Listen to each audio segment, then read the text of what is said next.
Hello，大家好，今日會分享三寶養神湯。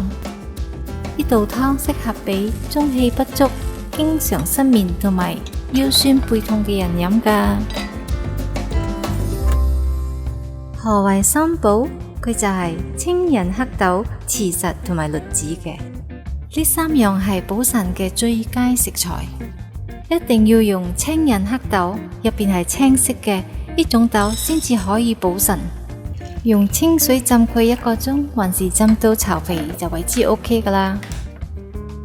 呢個係浸完同埋瀝乾水嘅黑豆，放入個鑊炒到佢爆皮為止。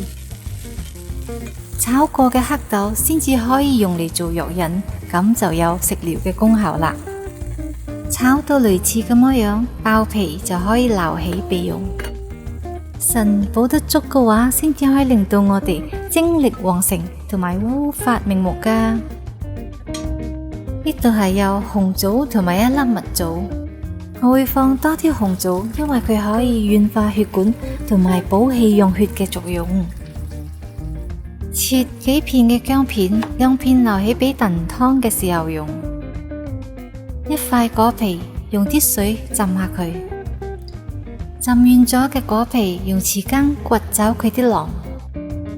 呢個湯我係用咗300g嘅豬尾，如果想轉用排骨都冇問題。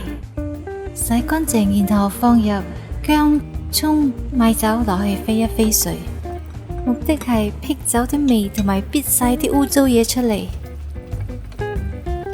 跟住用清水洗乾淨佢，煲完咗個湯先至會清。然後將佢放入個燉盅，其他材料都放埋入去燉盅，再加1條紅蘿蔔，俾個湯更加鮮甜。如果有腎病嘅話，唔可以飲咁多㗎喎。又話補腎，點解腎病又唔可以飲咁多啊？因為佢係幫你補腎，唔係幫你治療個腎，所以呢就唔可以飲啦。加水，加到可以冚個食材就 OK 噶啦。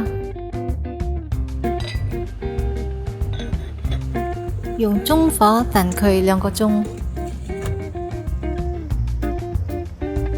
哇，燉完2粒鐘，撒適量嘅鹽，同埋少少杞子。呢一道補腰又補腎嘅三寶養神湯就完成啦。我經常會分享食療嘅 recipe， 撳 subscribe 你就唔會錯過我最新嘅影片㗎啦。咁我哋就下期再見，拜拜。